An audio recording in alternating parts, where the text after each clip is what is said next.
जिस तरह से लाइब्रेरी बनाई गई है, मैं आपको दिखाना चाहूँगा कि लाइब्रेरी की जो यहाँ पर मजबूती है वो अच्छी बनाई गई है। जो सीट है यहाँ पर, सीटें भी आप देख सकते हैं कि बड़ी अच्छी सीटें यहाँ पर बनाई गई, जिससे कंफर्ट होकर यहाँ पर युवा बैठ सकेंगे, पढ़ सकेंगे। उसको लेकर के हर चीज़ का ध्यान रखा गया। तो हर विधायक या नेता करता है, लेकिन उस विकास के साथ साथ अगर भविष्य देखा जाए, क्योंकि जो युवा है वो देश का भविष्य भी है, आगे वो बढ़ेंगे तो देश आगे ही चलेगा। लेकिन जिसको लेकर के उनकी जो सोच है लाइब्रेरी बनाने की, उनका कहना है कि लाइब्रेरी वो जगह जगह बनाएंगे।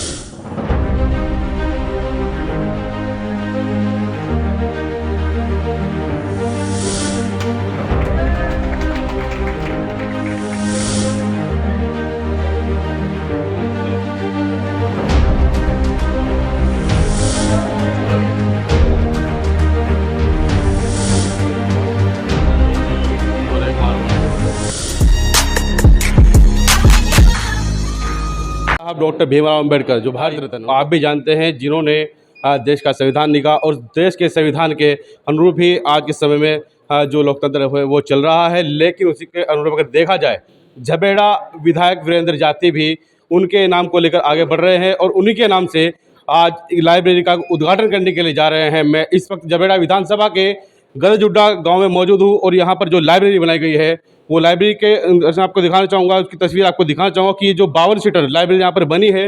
क्योंकि आज के आधुनिक समय में देखा जाए, जो एग्ज़ाम है बच्चों के, जो नौकरी का एग्ज़ाम है, उनको पढ़ने के लिए आज बच्चों को जो है ऑनलाइन पढ़ाई लेनी पड़ रही है, ऑनलाइन जो है क्लासेस लेनी पड़ रही है। और उसको देखा जाए तो आज के समय में जो एग्ज़ाम है वो भी ऑनलाइन होने लगे हैं, क्योंकि पहले ऑफलाइन होते थे लेकिन ऑनलाइन होने लगे। उसको लेकर के यहाँ पर जो है आज ये दूसरी लाइब्रेरी है झबेड़ा विधानसभा के अंदर।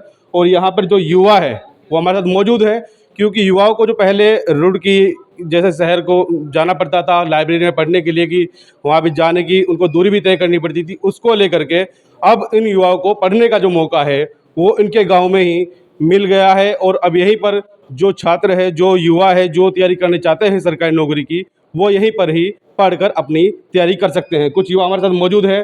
क्या कहेंगे भाई, किस तरह से देखते हैं कि आप पहले अगर देखा जाए तो आपको रुड़की शहर तक जाना पड़ता था लाइब्रेरी के लिए, लेकिन अब आपको निःशुल्क लाइब्रेरी मिल गई है, क्या कहेंगे इसको लेकर? सर, सबसे पहले तो मैं धन्यवाद देना चाहूँगा माननीय विधायक जी का कि उन्होंने हमारे गांव को इतनी अच्छी सौगात दी कि शिक्षा के क्षेत्र में जो हमारे गांव में बाबा साहब डॉक्टर भीमराव अंबेडकर जी के नाम पर लाइब्रेरी का निर्माण कराया है। मैं दिल से और समस्त ग्रामवासियों की ओर से माननीय विधायक जी का आभार प्रकट करता हूँ। देखिए, माननीय विधायक जी का आभार प्रकट करते हैं, लेकिन बड़ी बात यह है भाई, जिस तरह से आपको गांव में ही यहाँ पर बच्चों को पढ़ने के लिए सुविधा दी जा रही है, क्योंकि आज के समय में भाई देखा जाए तो सारे जो एग्ज़ाम है वो ऑनलाइन होने लगे हैं, ऑनलाइन क्लासेस चलने लगी है। अब ऑफलाइन तो इतना कुछ रहा नहीं, तो उसको लेकर कैसे देखते हैं आप इसको? ये हमारे गांव में बहुत बड़ी समस्या थी पहले, मगर वीरेंद्र जाती जी ने जो कार्य करके दिखाया ना, वो एक विशाल कार्य है। हमारे गांव में लड़के युवा मंगलोर जाते थे, रुड़की जाते थे और कोटा के लिए भी जाते थे कुछ लड़के मेडिकल के एजुकेशन के लिए, मगर हमारे गांव की जो समस्या का हल किसी विधायक ने मान्यवर श्री वीरेंद्र जाती जी ने किया। इस सब पर आज तक विधायक ने कुछ कार्य नहीं किया। ये बहुत अपने आप में एक विशाल कार्य है। माननीय हम वीरेंद्र जाती सर को अपनी तरफ से आभार व्यक्त करते हैं और हमारा आने वाले भविष्य में हम सोचते हैं कि आने वाले हमारे युवा ऐसे ही पढ़ते रहे, क्योंकि लाइब्रेरी का इस स्वच्छ निर्माण कहीं नहीं हो पाया, क्योंकि हमारे यहाँ बहुत अच्छा व्यवहार है, बहुत अच्छा है। बहुत अच्छा व्यवहार, बहुत अच्छा काम की सराहना कर रहे हैं ग्रामवासी जो यहाँ के युवा है। भाई, आप क्या कहेंगे लाइब्रेरी को लेकर के? 52 सीटर लाइब्रेरी आप लोगों को मिल गई है, किस तरह की तैयारी होगी आगे? देखिए, ये तैयारी बहुत बढ़िया चल रही है। यहाँ पे बच्चे कंटिन्यू पढ़ते रहते हैं और 24 घंटे पढ़ते रहते हैं। बाकी लाइट की व्यवस्था अच्छी है, इन्वर्टर है, 2 एसी है। बाकी ये प्रथम विधायक हो गए जो झबरेटे, जिसने ग्राम गदरजुड्डा में लाइब्रेरी का उद्घाटन किया है। बाकी कोई पढ़ने में कोई दिक्कत नहीं है, अच्छा माहौल है, अच्छा वातावरण है। पहले हम मंगलौर जाते थे, रुड़की जाते थे, तो वहाँ के और यहाँ के में आने में काफ़ी समय बर्बाद होता था, लेकिन अब घर के घर में ही ये सब चीज़ सुविधा मिल रही है, तो इसके लिए हम बहुत आभार प्रकट करते हैं। देखिए, विधायक जी का आभार प्रकट कर रहे हैं, क्योंकि अगर देखा जाए भाई आज के समय में जो है बच्चों को पढ़ने के लिए जो दूरी तय करनी पड़ती है, लेकिन अब यहाँ 24 घंटे के लिए लाइब्रेरी खुलेगी और यहाँ पर वो अपनी तैयारी कर सकेंगे। क्योंकि जो युवा है, अगर किसी को नौकरी चाहिए तो नौकरी के लिए पढ़ना पड़ता है, और पढ़ने के लिए समय नहीं मिलेगा, ऐसा स्थान नहीं मिलेगा जहाँ पर वो शांत माहौल में बैठकर पढ़ सके, तैयारी कर सके, तो नौकरी कैसे पाएंगे? कुछ कह रहे थे भैया? ये हमारा जो इन्वायरमेंट है ना, ये एक शांत वातावरण है। इसके अकॉर्डिंग जो ये लाइब्रेरी का निर्माण किया है श्री वीरेंद्र जाती सर ने, ये बहुत बढ़िया है। अपने आप में एक भविष्य में आने वाले फ्यूचर के लिए हमारे युवाओं को जो समस्या थी उसका हल हो गया। हम उनका बहुत बहुत आभार व्यक्त करते हैं। इसी वजह से ये समस्या का समाधान है। इतनी 52 सीटों का कहीं पर ऐसा सिस्टम नहीं है। हम जाते थे उसके लिए हमें पेमेंट करनी पड़ती थी, पढ़ाई के लिए हम पेमेंट करते थे, मगर आज ऐसी व्यवस्था कर दी श्री विधायक जी ने कि जो हमें पढ़ाई के लिए कोई समस्या नहीं है। हम यहीं पर ही एजुकेशन का आराम से इस्तेमाल कर लेते हैं, आराम से पढ़ लेते हैं, कोई दिक्कत नहीं है। शांत वातावरण, इन्वायरमेंट, एक कुशल इन्वायरमेंट है हमारा यहाँ पर। तो देखिए भाई, वीरेंद्र जाती जी का आभार कर रहे हैं, लेकिन वीरेंद्र जाती जी की जो सोच है, कहते हैं विकास विकास तो हर विधायक या नेता करता है, लेकिन उस विकास के साथ साथ अगर भविष्य देखा जाए, क्योंकि जो युवा है वो देश का भविष्य भी है, आगे वो बढ़ेंगे तो देश आगे ही चलेगा। लेकिन जिसको लेकर के उनकी जो सोच है लाइब्रेरी बनाने की, उनका कहना है कि लाइब्रेरी वो जगह जगह बनाएंगे, लेकिन जिस तरह से लाइब्रेरी बनाई गई है, मैं आपको दिखाना चाहूँगा कि लाइब्रेरी की जो यहाँ पर मजबूती है वो अच्छी बनाई गई है। जो सीट है यहाँ पर, सीटें भी आप देख सकते हैं कि बड़ी अच्छी सीटें यहाँ पर बनाई गई, जिससे कंफर्ट होकर यहाँ पर युवा बैठ सकेंगे, पढ़ सकेंगे। उसको लेकर के हर चीज़ का ध्यान रखा गया है। यहाँ पर एसी भी लगाए गए हैं, इन्वर्टर भी लगाए गए हैं, जिससे कि भविष्य में युवाओं को दिक्कतों का सामना ना करना पड़े। उसको लेकर के विधायक जी क्या कहते हैं, उनसे भी हम बात करेंगे। आज हमने गदरजुड्डा में दूसरी लाइब्रेरी का उद्घाटन किया है। ये लाइब्रेरी जो है युवाओं को उनके उद्देश्यों तक, उनकी मंजिलों तक पहुंचाने का काम करेगी। और इस लाइब्रेरी का फ़ायदा हमारे गदरजुड्डा, थीत की आसपास के गांव को होगा।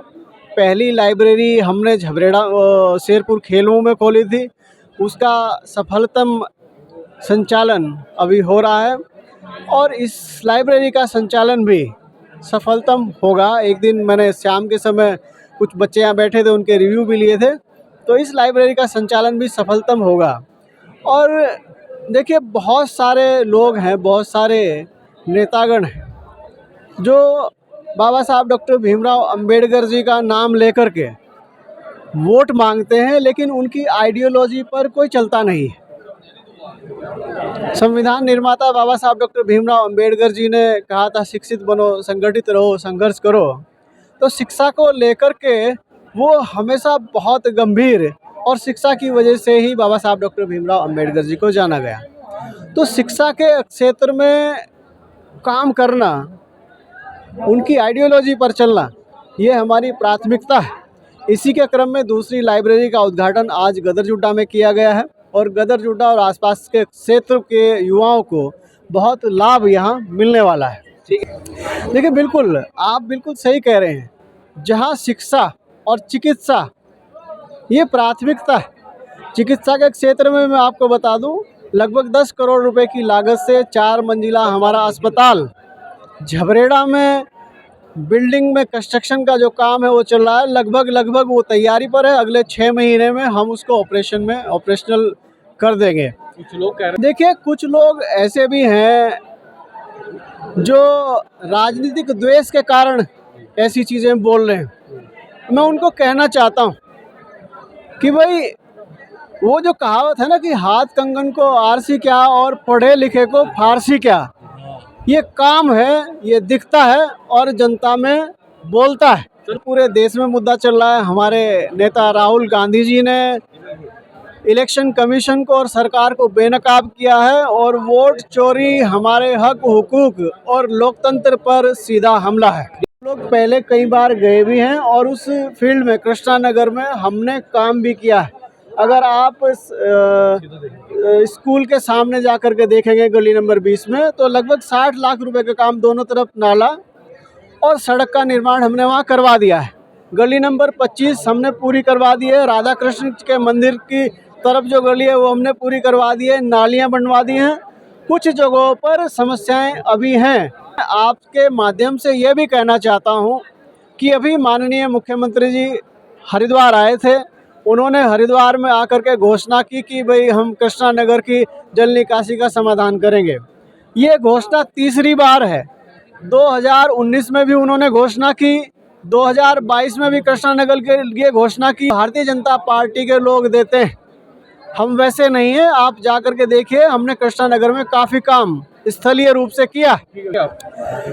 देखिए, हिंदी हमारी मातृभाषा है और हिंदी को लेकर के बहुत जोर सरकारें, जो भारतीय जनता पार्टी की सरकार है वो खुद भी हिंदी पर जोर देती है, हम लोग सब राष्ट्र भाषा पर जोर देते हैं। उसके बावजूद भी अगर प्रश्नों में ये चीज़ें आई हैं तो ये बिल्कुल जांच का विषय है और इस विषय को हम उच्च स्तर पर रखेंगे।